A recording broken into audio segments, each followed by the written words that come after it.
Hour 2 Overdrive continues, brought to you by FanDuel, bringing you everything from the opening line to the final score. Rick Bowness will join us here in a few moments. Will be good to catch up with Rick, get his take on, how his year went in Winnipeg, what he makes of the Cup Final, how difficult it can be to analyze your team's performance right after a loss. A lot of teams are doing that right now. Now Dallas and New York. Right? Dust got to settle. You got to figure out, what did you like? What did you not like? What are you going to do moving forward? Very good teams, really good seasons, but things change. Every year things change. And if you don't win, you got to figure out why you didn't win. Yeah. Right? But you see in New York, like Trouba taking a ton of heat. Zibanejad, Panarin, trade them all. I'm like, okay, relax for a bit. I think it's more fan reaction, but it's like not trading. You got to take a deep breath, Noodles, and settle down. But you also have to look at the scenario where we want to get back here, and what's that guy going to do once you are back there? Do you know what I mean? Right. Mm-hmm. We've seen it with Toronto where it's like playoffs, similar faces, do similar things, and it's like, okay, we'll give it some time. And then you get to a point where it's like, that's our end goal. So what are we going to do if the same players are doing the same thing? So that's something that you do have to think about. It's not like something you can just brush off and be like, nah, it was a one-off. You have to ask yourself, we want to get back there, and if we do, how's that guy going to respond and how's it going to be different? Because if it's going to be the same thing, shame on us. And it's not like you can just get rid of everybody. You can't do that. But you got to get different things out of guys, or else you get the same result. Yeah, I mean that's ultimately the job. If you're in management, you've got to figure it out. And you see that with Leaf fans now. Everyone's battling over the Hyman situation, and fans in general. And there's a million fans, so everyone's got a different viewpoint. But sometimes the fans are right, sometimes they're wrong. But ultimately, it doesn't matter because they're the fans. What matters is what the GM does. Right? That's what matters. It's not that you're placating the fan base, or like in New York, hey, everyone wants these guys gone. You're not going to do that because they're good players. You got to make the right call, right? But you can't be afraid to make a call that either goes for your fan base or against your fan base, right? Like you can't take it into account. You've got to make the call, and you are the one. I'm talking with the GMs, the presidents, the executive teams that ultimately are responsible for building a championship caliber team. And it's never going to be easy. You look at the Jays. Ross Atkins, will play this audio later in the hour. Now he's saying, hey, we're trying to sign Bo and Vladdy. We're not looking to trade them, because they've obviously evaluated things. They realize they're in a bad place right now. Vladdy's coming out of it. The Jays are starting to win some ball games. They got a big one tonight with Baltimore in town. Bichette's numbers are still terrible, and even Vladdy's power numbers aren't there. He's got 5 home runs on the season. But they're looking at it like we don't want to move off them because we believe in them and we believe that they're going to pop somewhere else. But that I do think we've hit on something here in terms of like the anxiety, the nerves, the courage to make moves. The idea that you're not going to trade someone because you're fearful they'll be very good somewhere else, that's a loser's mentality. That could happen. It very well could happen. But it doesn't mean that it was ever going to work for you here, And I know that's happening in Toronto. I'm sure it's happening in Toronto. Well, look what happened with Kadri when he left, and now Hyman, and now Brown. And what if you move off Mitch, and Mitch goes somewhere else? Well, I thought about Mitch on the week. I thought about Mitch recently because they were talking about Ryan Nugent-Hopkins and how he's the longest tenured Oiler player. And they stuck it out with him, and he's been there, and he's got scar tissue, and it's a great thing. And that would be great for Mitch if Mitch stuck it out, and he came here, and he delivered, and he was a part of success. There's only one difference, and guess what it is, between him and Nugent-Hopkins? Nugent-Hopkins makes $5.25 million. There you go. That's a big difference between that and 11. He took what be perceived as a haircut to stay, but he signed an 8-year deal to get that number. But they got his AVV down, and it would be great to say, Mitch, be a part of it, come out on the other side and be one of those guys. But when the number's 11, it makes it awfully difficult, man. Yeah, it makes it much more challenging, and that's another element to all this where management has to consider that. It's a math equation. It's about the right people, the right work ethic, the right connection. You can have all the talent in the world, but if there's no semblance of team, and people forming into roles, it's not going to work for you. Like, that's another part of it. And listen, you need some luck, too. You need things to break your way. It's a long grind. When you win, Hayes, and I'm sure Rick will tell you that everybody looks smart. The GM for the moves, the players. You talk about the grit and determination, the clutch factor, all of that stuff. That only comes into play when you win and get it done. There's a bunch of teams going home saying, "Why didn't you do this?" or "What happened there?" You win, everyone looks smart. Mm-hmm. Yeah, the second guessing waits for everyone but one team. Like, one of these two teams is going to lose in a couple of weeks, and they'll be second guessed. Well, why'd you do this? Why'd you do that? Meanwhile, they're in a cup final. Well, you mentioned him. Here he is, longtime NHL head coach, assistant coach, racking up games, decades in the NHL. But first time on OverDrive, joining us here on the Maple Toyota Hotline. Here's Rick Bowness. How you doing, Rick? Doing great, thanks. Doing great. We're doing well. Congrats on a great career. Have you settled into retirement yet, or what? Well, let's be clear here. I've retired from coaching. Okay. I haven't retired from life. And actually, I'd like to stay in the game in some capacity. You guys just talked about the grind. I think to me at the end in terms of the coaching. So, yeah, I've retired from coaching, but I haven't retired completely. And if I can keep my foot in the door somewhere in the league, then I'd certainly be open to that. So, Rick, it's the off season now, so it probably hasn't 100% settled in. But is there one thing you can circle that you believe that you will miss about coaching or getting behind the bench or just the adrenaline of putting together a game plan? Is there one thing you'd circle and say I'm going to miss doing that?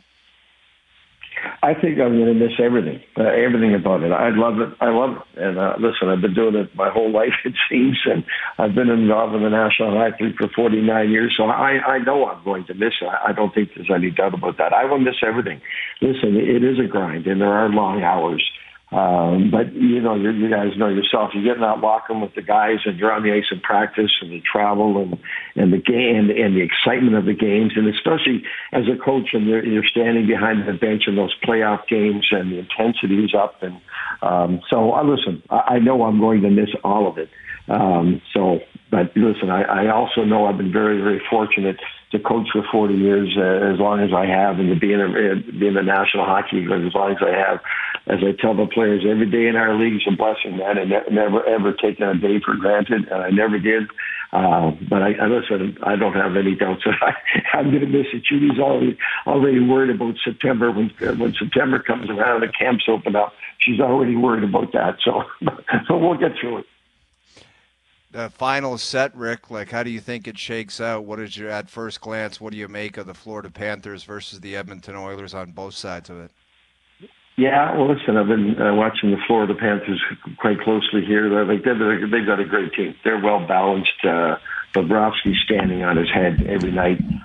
Their power play is dangerous. They've got three really good lines that can score. Their fourth line does a really good job checking and creating momentum. Their D are up with the play. They're going to be tough to beat. But again, in saying that, watch Edmonton. They look fantastic. The game 5 in Dallas there, they look fantastic. Skinner's found his game again, and they've got a ton of confidence in him. Now you're going to rely on your game breakers to make the difference. And usually you get into these games in the finals, your third and fourth line guys have to find a way to chip in as well. And so both teams are deep in that area. But yeah, this is going to be a great series. The whole playoffs for me has been outstanding. I had picked Dallas to win the Cup. So I was lost out on that one. I thought Dallas had just a tremendous team, balance, depth, goaltending, defense, everything. So Edmonton obviously had to play great hockey to beat Dallas, and Florida had to play great hockey to beat the New York Rangers. So you're looking at two teams that are playing really good hockey right now, obviously, and feeling really, really good about themselves. And both teams have a tremendous amount of confidence in their goaltending right now. And that's just going to make it even that much more entertaining. With Rick Bowness, and we've been discussing kind of the juxtaposition between the two teams, the markets, the history. Down in Florida, it's 30 degrees and sunny every single day. These guys are showing up in shorts, T-shirts. There's like one beat reporter. They got great taxes, everything. And then up in Edmonton, it's a Canadian market, not the greatest weather. They're under a microscope all the time. and yet they're going to collide here. And you've been on both sides of it. You've coached in Canada, you've coached in the U.S., you've coached in the southern United States. There's been this narrative for 30 years that it's so much more difficult to perform and to maybe keep your sanity and to win in Canada, yet Edmonton clearly is going against that. What do you make of that theory now that you've lived it on both sides of it and you can look back on it, the differences between coaching and trying to win in Canada, coaching and trying to win in the U.S.? Well, first of all, this market in Florida, like you guys all know, it wasn't that long ago. And when I was in Tampa, we'd come in here for exhibition games, and there'd be literally 100 to 200 people in the stands. And you'd come in here, believe 4 or 5 years ago for games, and it would be half empty. So this franchise has turned this market around, and they're sold out now. They've got a great fan base, and I can tell you this whole area is just energized about what the team has done. They're getting far more publicity now than they ever have, and it's well deserved. That's 2 years in a row now they've made the finals. They're a great hockey club. They're a very entertaining hockey club to watch. They're very difficult to play against, which Edmonton's going to find out about. But I'm very happy that this market has turned it around. Now, again, you go back to Canada, yeah, it is tougher. People are far more knowledgeable about the game. They know what they're seeing. They know what they're missing when a team doesn't play well. And it is much tougher. But when you get into the finals, all that stuff, it goes away. For both teams, all they're focused on now, it's not the market, it's not the city where they're living or playing, it's the game itself. And both teams, and listen, they're both great coaches. Chris has done a phenomenal job up in Everton. I got to tip my hat to him. Paul, back-to-back trips to the finals. These teams are going to be dialed in on the game, on the opposition. So, yeah, they're coming to the rink in different situations. But once you get to this far in the playoffs and you're in the finals, that's all that matters is the game. But I am excited about the market down here in Florida. It's nice to see this turnaround after where it was for a long time. Edmonton's always had a great market. They've got two of the best players, if not the two best players in the world. And again, knowledgeable fans. And there's a lot more pressure on the Canadian market than there is down here, to answer your question. There's no question about that. But again, right now, all that stuff, you just put that aside and you're dialed in on the game, what you have to do to prepare for your opponent for the first game. Rick, I wanted to touch on the young superstar players coming into the National Hockey League. You can go from Connor McDavid to Austin Matthews and now Connor Bedard.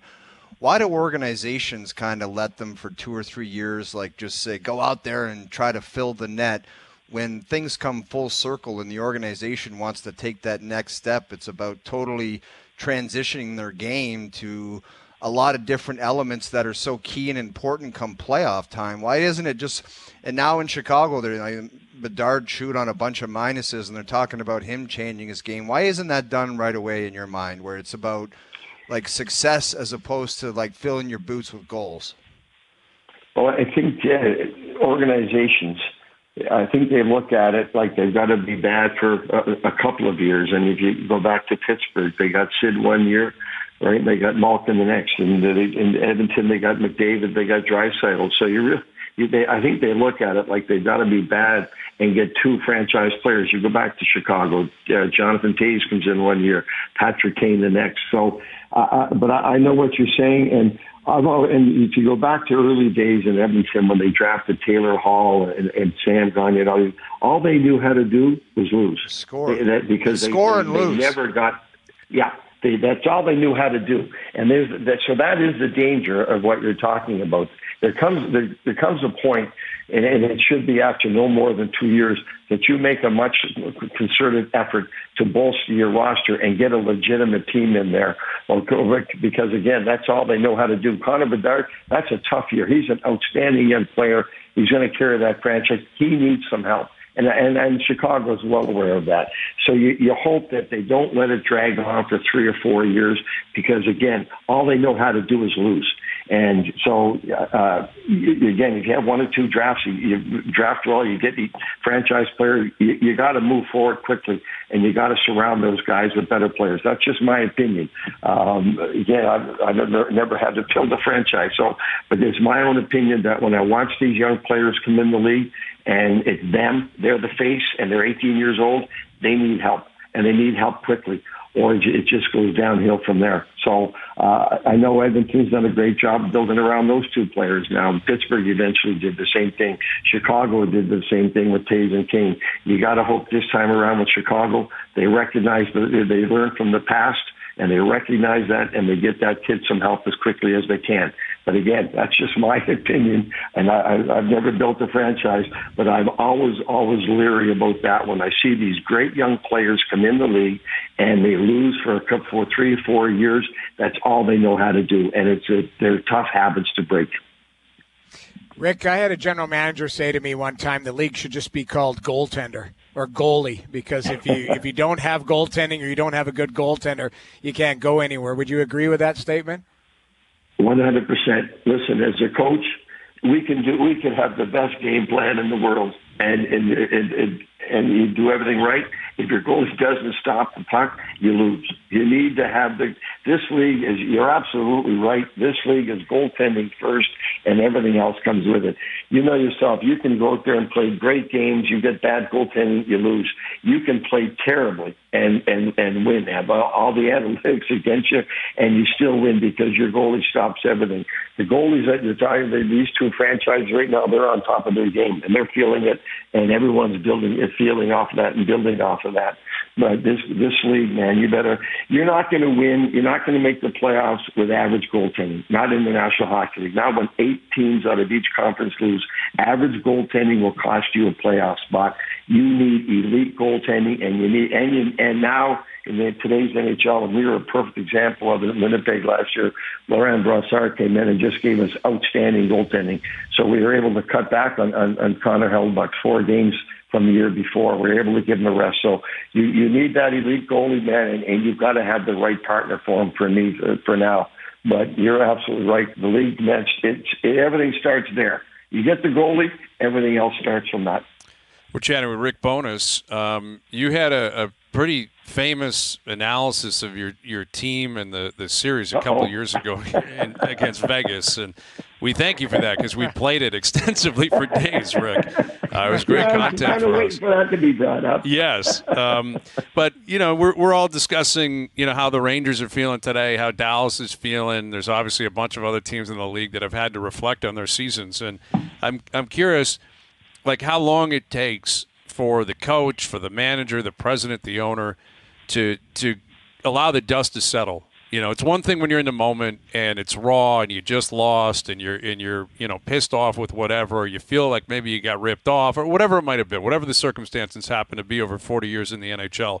But how long does it generally take for an organization to reset and then evaluate and realize, okay, there were a lot of good things here, and we're not just going to throw everything out because it didn't work for us this year? Yeah, well, let's go back to my little tirade there. So, you all know we had a great first 4 or 5 months. We had a month that we were not very good, and we had to scramble to get into the playoffs. So my tirade at the end of the year was not based on one game.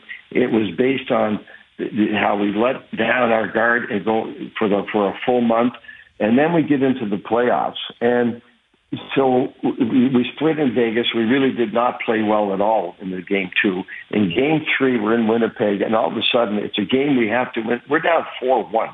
And we had to come back in that game. Now we're going into game 4, and we're down 3-1 on home ice in a game that we had to win. Or we're going down into Vegas losing 3-1. Then we go to Vegas, in which it's 2-0 before you could blink. We didn't get a scoring chance until we pulled our goalie, but 8 minutes to go in the game. So it was kind of built based on that whole thing. But what I didn't want, and so to answer your question, anyone in the whole organization, players excluded, going home after that season and saying, wow, we made the playoffs. Isn't that great? We weren't great in the playoffs, and that's the taste you had to have. So I wanted the whole organization to take a look at that, to answer your question, and be upset at how we finished the year, and that we had to be better going into next year regardless of the fact that we made the playoffs the year before. It wasn't good enough. And maybe we had lost in 5 and battled our butts off in every shift in every game. That's a whole different discussion. But we didn't. And so I wanted the whole organization, ownership, the GM, coaches, and the players. Don't leave this season, oh, wow, you're not great. We made the playoffs. We're back at it. I wanted them to leave hungry and want more for next year.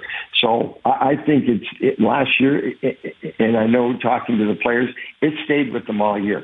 So I know some of the players came out and they didn't like my comments, but in the one-on-one conversations with the team over the summer, every one of them, you were right.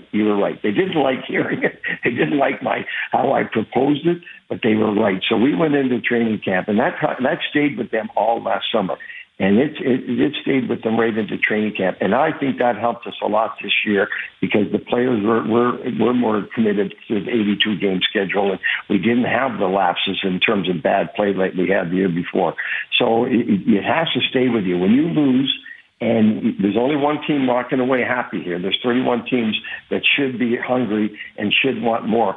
But from a coaching perspective, man, that stays with you every day. Mm-hmm. Every day. It doesn't leave you. And you can't wait to get back into training camp to get back at it. And I wanted the players to feel that same way, and I think it did. I know our ownership and management, they wanted more as well. So I think in terms of the Winnipeg Jets, to answer your question, it stayed with everyone all of last year, and it did help us going into this year. Yeah, that's great to hear. And I mean, through 40 years of coaching, was that what was most gratifying, or if you could, single or focus on one individual conversation you might have with a player at the end of the year, the idea that maybe to start the year, to start their career, you'd have to lean on them, you'd have to be tough on them, you knew they didn't love it, but if they respected it at the end and understood you made them a better player, like, is there anything more gratifying as a coach when you reflect on your career than knowing that happened with a number of players? That's what our job is as a coach. Your job is to challenge your players every day, and in the right tone, in the right words. But the players want to be challenged. They do. They pat them on the back. Oh, you're doing great. Listen, when I got into coaching, and I've said this numerous times, I wanted to coach like the way I wanted to be coached as a player. And I wasn't a very good player, but I always wanted to know where I stood. I wanted to know what was happening.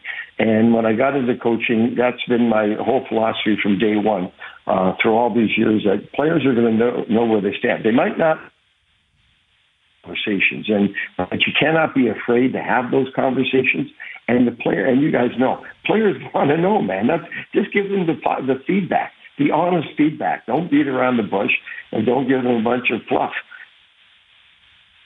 from them. And then it's up to them to handle it, and it's up to them to keep pushing. But from a coaching perspective, when you can get your players doing that, then yeah, that is very gratifying. You look at Mark Scheifele. 2 years ago, he was minus 18 or minus 19 or something like that. This total turnaround in his game and his commitment to the team game. And that has a positive effect on every other player in the team. Yeah, he signed his big contract, and that helps. But his overall commitment to team game was absolutely huge, and he did a fantastic job for the team. So there's one example, but I could name you 10 players on that team right top of my head that came back with a great attitude and wanted more and wanted to be coached. And just as important, they wanted to be pushed. Well, Rick, I just wanted to thank you and congratulate you on your 40-year career as a coach. I know you were great with me on the island, and lots of love to Judy, and obviously Ryan's. We're big fans of him. Hayes knows him very well from school and all that. Tightest suits in the National Hockey League. Yeah, very tight get him as an AGM. suits, please. Ryan told me that he'd make sure I was talking to you. And listen, my brother in Halifax listens to your show every day, so I got to be good. I had to talk to you guys. But it's great to talk to you, and you've got a lot of fans and big support back in the Maritime. So keep on doing what you're doing, man. Love it. We appreciate that, Rick. Thanks so much. We'll do it again soon. All right. Take care, guys. You got it. There's Rick Bowness, an Islander from down in Nova Scotia, an Islander. Yeah. Oh, there you go. I was going to say that right at the end, but I didn't want him to say we're not Islanders, so I didn't even want to. They don't want to hear that. The Maritimers. Yeah, there you go. Yeah, he's a great guy, man. What a career. Yeah. What a career. Been everywhere, seen it all, done it all. And he has literally seen everything that could possibly happen behind a bench. Yeah. Yeah. That's what it is. You put 40 years behind the bench. Man, that's just, it's a half a lifetime. It's unbelievable. Very well loved by all of his players. Very well respected. Great family, and his wife. Great Judy, in a consulting.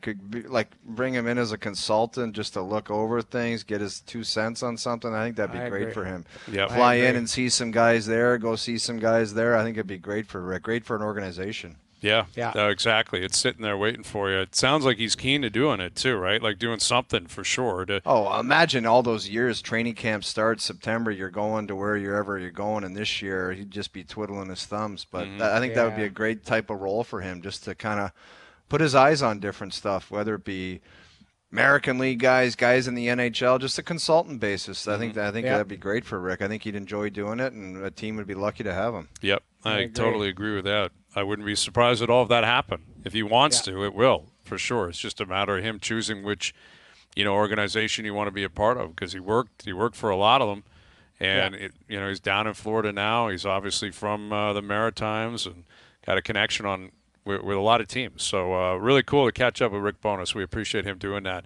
I'm sure we'll get a chance to do that again moving forward. All right, Chris Johnston still to come. Brad Faxon still to come. Ross Atkins was speaking over the weekend on the futures of Bichette and Vladdy. We'll get into it. Jays Orioles coming up tonight. Overdrive continues. TSN 1050 and on TSN 4. All right, Brad Faxon in about an hour on Robert McIntyre winning the RBC Canadian Open and then pulling the chute on the Memorial. Basically telling that dude. I can't believe no one in his inner circle, his agent or someone, would say, you have to go play that. Fly your buddies into Ohio if you really feel the need to go back home, or you're gassed or you're tired or whatever. Like you waited your whole career for this opportunity. Yeah, you made it. You've won on the PGA Tour. You're over here full time for the first time this year. He's been playing on the European Tour forever. He's Scottish. This is a huge stretch. Memorial, U.S. Open, Travelers. There's so much money on the line. And strike while you're hot. They always say they win 90% of the money in 10% of the events where they just get on a heater. Go play again. Right. Exactly. Go. I don't know. I mean, he's pulled out. He's out. He's done. He's back in Scotland. It is ridiculous, though. Right now. What's the reasoning, though? Like he just wants to party. I think he's homesick and wants to shake it up. Like, that's really what it is. His dad's flying home. His girlfriend, I'm assuming, is Scottish. She's over here, and they're like, screw it, we're going home. Which means this guy's going to show up at Pinehurst, and I can't wait to see this guy, because the next time we see him, we'll be at the U.S. Open. He's going to be Bernie Lomax on the first team. He really will Pinehurst. Because he is going to – it's tough. To Florida and Scotland, you wouldn't even know. I'm not even sure. I don't know if you could stick out in that country. I'm not sure. Dude, if I was his agent, Hayes, I would have said, "You're absolutely not going, man. Yeah. I'm sorry. Like you got to." It's just bad advice. Like it's his life. He's an independent contractor. But it's something I'll bet you he will regret in 10 years. He'll say, "How did I not go play that?" Yeah. Like of all those guys that were teeing it up at the Canadian Open, you know how many would die to play in an elevated event? Yeah. The majority of those guys teeing it up would say, man, I would kill to play at Memorial. Huge and this money. Guy gets in, and he bails. He bails. I didn't even know you could bail. I think there's some kind of penalty if you miss more than one. Not anymore for elevated events. You can miss as many as you want now, I guess. The first year they made it a stipulation you could only miss one. But now I think you can miss as many as you want. Like, I don't know if Rory's going to make it to Travelers. He'll be there next week. He'll play at the Open. That was huge for the Canadian Open yesterday, too, when McIlroy said, I'll be back every single year till they tell me I can't. Like, he's just a different beast. We talked about it extensively last week. Credible story, Robert McIntyre, Corey Connors, T10s it. Mackenzie Hughes was a shot off the lead on, the fifth tee. He had it, and then it just got away from him, and on the back nine, he couldn't put anything together. So there were so many cool stories, but McIlroy doing what he's doing. He's a needle, man. Yeah, he's a needle mover. That's exactly what he is. He's a celebrity among celebrities. He's an A-lister wherever he goes. And think about what he did, Hayes. Like, I was looking at him on the back nine, and he just finishes up. It's like he was right in the mix, and I don't even know what you want to call that. Was that his C-plus game?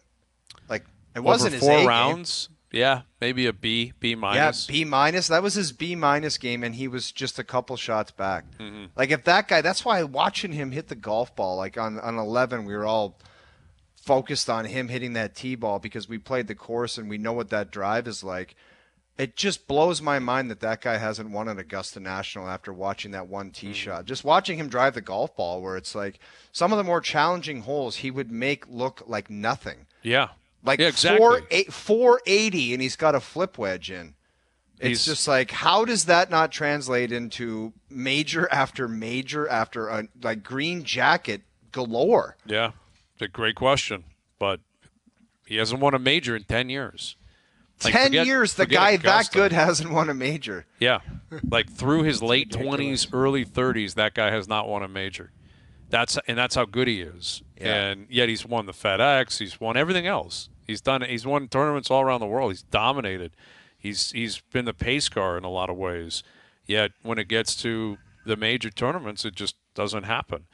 All right, so more on that in an hour with Brad Faxon. Chris Johnston still to come as well in the Oilers and the Panthers and what's at stake for Canadian teams. But Ross Atkins was doing an interview on MLB Network over the weekend, and he addressed, anonymous sources where management types are talking throughout the league and saying, hey, maybe Bo, you can get Bo, but it's going to cost you a price, and Vladdy, it's going to cost you a price. And, Ross basically said it's disappointing it's out there, but I think he understands the way the game's played. He basically alluded to the fact that that's other management types trying to lure those guys out, like get them on the cheap if you can. If the Jays are just going to get rid of them or turn over, maybe you can get truly talented players still breaking into their prime for 90 cents on the dollar, 80 cents on the dollar. So Atkins, originally pushed that aside. And then this is what he had to say about the plan for Vladdy and Bo moving forward and the idea of them trying to sign them long-term as opposed to try to trade them. Both of them just have such good feel for the barrel and such good feel for competing in the batter's box that they're going to perform. On extension, of course, we have dialogue with them, and that is something that will continue. We believe in them. We believe in their futures and hope that there's a way they can play here for a long time. So I don't read anything. Wow. I don't believe any GM speak where it's like, he's obviously not going to come out and say we're looking to move off these players. When it comes to comments like that, I've been doing this long enough. I don't believe anything a general manager says. Wow. A case in point is Masai Ujiri saying, we love DeMar DeRozan in Las Vegas, and the next day he moved away from him. So it's like, I don't believe any of that nonsense I hear from a general manager, ever, ever, ever. That's reasonable. Reasonable to have your back up against the wall when it comes to any of this stuff. I hear you. But don't you think? My question is, okay, you want them there for a long time. At what price? Like what's the contract look for Vladdy? Guys, he's on pace for 5 home runs. You just said. He's got 5 right now. He's on pace for 14 this year. Yeah, 15. What's that worth long term? But that's my question, because you're right. Like they're good, talented young players. But if you're going to sign them long term, what is their ceiling, and what do you believe that contract looks like, which is fair for both sides? That would be my question when he's having that type of GM speak. It's like, yeah, we're not doing anything. We want them here. We're reading the barrel, all of that. Great. But it just, I don't know. What is Vladdy's next contract? I don't think anyone has an answer for that, Noodles. It's really a conundrum that everyone is facing, whether you're Vladdy, Rogers, the Jays, media, fans, or whatever. Everyone would look at it differently. Same thing with Bichette. I think probably the most important component to all this is who is actually going to be running the team in the future. Like, if this continues, Ross Atkins and Mark Shapiro have been here for a decade. Are they here for 5 years? Are they here for the next year and a half while the details on this contract will get knocked out? I don't know. I don't have that answer. They might be. I think Shapiro will be. Will Atkins? I don't know. I mean, Mark Shapiro has been very, very committed to Ross. And, from 2017 up until this past offseason, I think the Jays did more good things than they did bad things. And they had a pretty winning program, and they won ball games, and they made the playoffs multiple years in a row. Like, those are valuable assets to have on your resume. Last offseason was a debacle, an absolute disaster. And this team right now is not that good, and people are turning on them. And when your market turns on you, it's very difficult to spin that the opposite way. So Ross may have a feeling on that, but what if Ross isn't the guy in charge by next offseason? A year and a half from now, 2 years from now. There's so many different variables at play that, and also conceding what you just did, that he's not going to make some bold proclamation on the radio like saying, yeah, we're getting rid of these guys. No, you can never believe any kind of radio hit from a general manager type. You can just never take anything into it. I just listened to it and I kind of laughed to myself. I'm like, okay. Yeah. And it goes back to that Masai. Yeah. We totally love DeMar. He's a part of our future. The next day, he traded that guy for Kawhi Leonard. The very next day. Yeah, it happens all the time. It happens all the time where you're going to – and it again, it's not even – the thing with DeMar, it's that Kawhi was available. It wasn't that they turned on DeMar. No, they said there's a better option. And that's the thing with loyalty in pro sports where it's like there's no loyalty ever. A guy will say, I'm just going to leave the team. I'm going to sign somewhere else. And don't kid yourself. If a team finds something better that they think is a better option, they will gas your ass in 4 seconds flat. DeMar is a prime example. Yeah. Jonathan Huberdeau was up for the Hart Trophy. We don't want you anymore because we can get Matthew Tkachuk. It's just like luxury purchases. If there's something better, people are going to move on it. There's no loyalty in pro sports whatsoever. No, there can't. There shouldn't be. Ultimately, there can't be, and it's a two-way street. Again, Vladdy and Bo, maybe in 2 years they want to leave and go somewhere else. That's exactly right. Maybe they're like, we're going to play this out here, and we're out of here first chance we can get. Who knows what they're thinking behind the scenes? Yeah, it changes. Every player's different. Every executive's different. Every team is on a different trajectory as well. Sometimes it just doesn't match.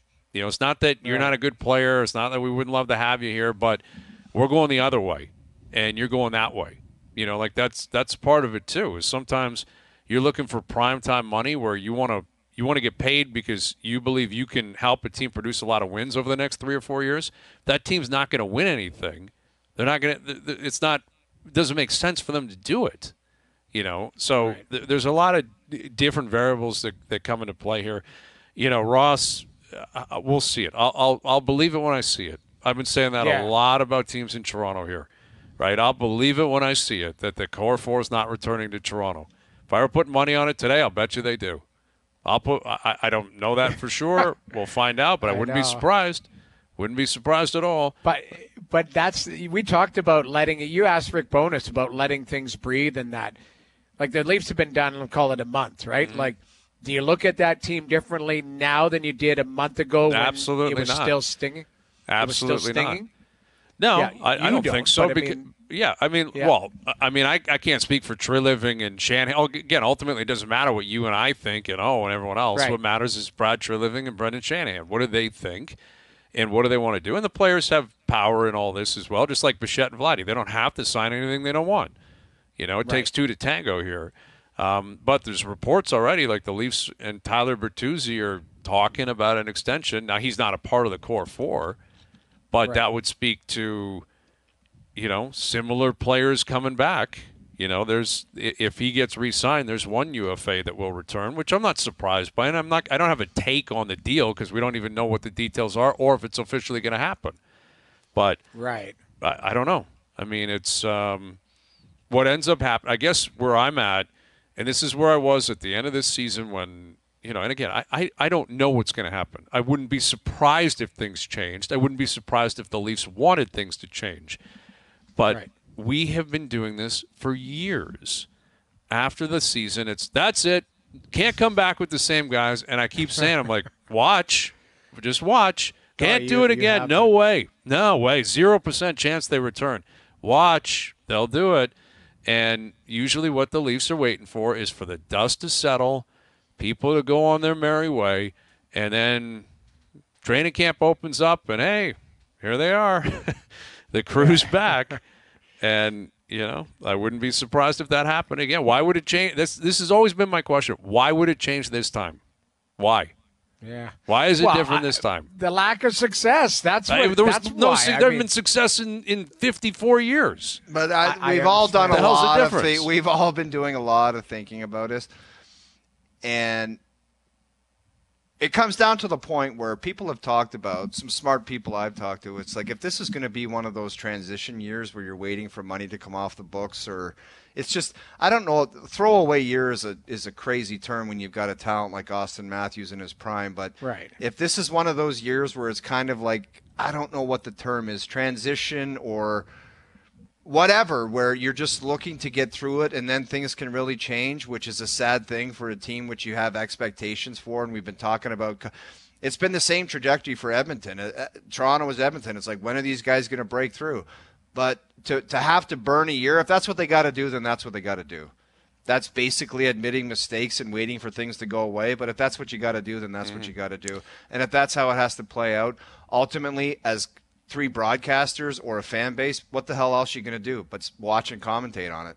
Well, that's what we'll do. I can't speak for all the fans. You know, the fans may be like, I don't know how they will explain it. Fans aren't going anywhere, man. They're going to have their jerseys on. They're going to show up. And Leafs Nation will be crazy as ever. And everybody always says they got to be like Montreal, where if they stink or they can't do it, they don't show up in Montreal. That ain't happening in Toronto. That place will be ram-packed, with or without the core four. Ratings will be high, all that kind of stuff. That's it, yes. Well, and that's the benefit that the team has, you know, but individual players may face more heat than they're used to or whatever. I don't know. You can't project where we're going to be at in September or October or whatever, or how all the chips are going to fall. Anything could happen.